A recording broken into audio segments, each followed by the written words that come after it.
MHC Madras high court ரெக்ரூட்மெண்ட்டுக்கு apply பண்ண போகிறவங்க அந்த 10th எலிஜிபிலிட்டி அந்த குவாலிஃபிகேஷன் எஜுகேஷன் குவாலிஃபிகேஷன் உள்ள ஜாப்புக்கு வந்து அப்ளை பண்ண போகிறவங்க 10th குவாலிஃபிகேஷன் தானே கேட்டிருக்காங்க. நம்ம 10th குவாலிஃபிகேஷன் படித்ததுக்கான அந்த 10th மார்க் ஷீட்டை வச்சு அப்ளை பண்ணிவிட்டு போயிடுவோம். எதுக்கு தேவையில்லாமல் ஹையர் ஸ்டடீஸ்லாம் படிச்சிருக்கோம், யூஜி படிச்சிருக்கோம், பிஜி படிச்சிருக்கோம், இல்லாட்டி யூஜி மட்டும் படிச்சிருக்கோம், எதுக்கு நம்ம அப்ளை பண்ணிட்டு தனியாக நம்ம இப்போ பாயிண்ட்ஸ் எதுவும் தர போகிறாங்களா, ஏன் இப்படி பண்ணிக்கிட்டு நம்ம 10th மட்டும் அப்ளை பண்ணிட்டு போயிடுவோம் பேசாமல் அப்படின்ற மாதிரி அந்த ஒரு மனநிலையில் பார்த்தீங்கன்னா அப்ளை பண்ணுறவங்க இருக்காங்க.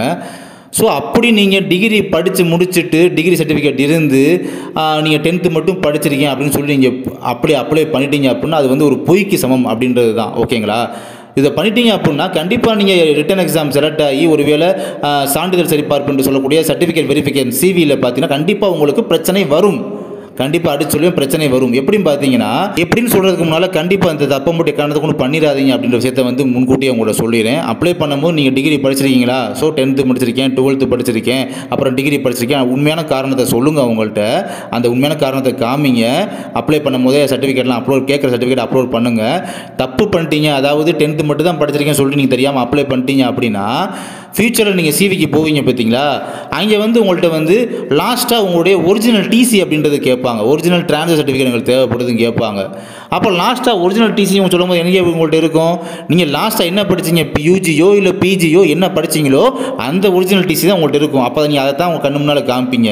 ஸோ அந்த இடத்துல பார்த்தீங்கன்னா உங்களை வந்து அப்படியே ஹோல்டு பண்ணி நிப்பாட்டி வைப்பாங்க. அங்கே ஒரு சிக்கல் அப்படின்றது உங்கள்கிட்ட ஏற்படும். அதை தெளிவாக புரிஞ்சுக்கோங்க. ஏன்னா அதுக்கு முன்னால் நீங்கள் 10th 12th படித்த அந்த டிசியோட ஜெராக்ஸ் மட்டும் தான் இருக்கும் ஒழிய ஒரிஜினல் டிசி அப்படின்றது உங்கள்கிட்ட இருக்காது. கரெக்டு தானா? உங்களோட லாஸ்ட்டாக என்ன படிச்சிங்க, யூஜியா இல்லை பிஜியா, அதோட டிசி ஒரிஜினல் டிசி மட்டும் தான் உங்கள் கையில் இருக்கும்.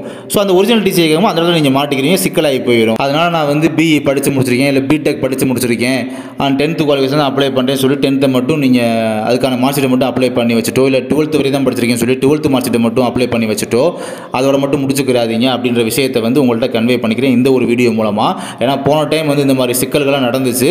ஸோ முன்கூட்டி நம்ம இயர்லியராக இந்த விஷயங்கள்லாம் சொன்னோம். இருந்தாலுமே ஒரு சிலர் கேட்காம நம்ம வீடியோ வந்து பார்க்காதவங்க இந்த மாதிரிலாம் சில குளறுபடிகள்லாம் பண்ணி வச்சாங்க. அதனால் முன்கூட்டியே இயர்லியராக நீங்கள் அப்ளை பண்ணுற டைம் நெருங்குறதுனால இந்த விஷயத்தை வந்து உங்கள்கிட்ட வந்து கன்வே பண்ணுறேன். மேற்கொண்டு ஏதாவது உங்களுக்கு வந்து விஷயங்களில் வந்து நம்முடைய சேனல் மூலமாக உங்களுக்கு கன்வே பண்ணிட்டே இருக்கேன். அடிக்கடி வந்து தொடர்ந்து எம்ஹெச்சி பற்றின தகவலை மட்டுமே நம்ம சேனலில் பார்த்துட்டு இருக்க போகிறோம். நன்றி.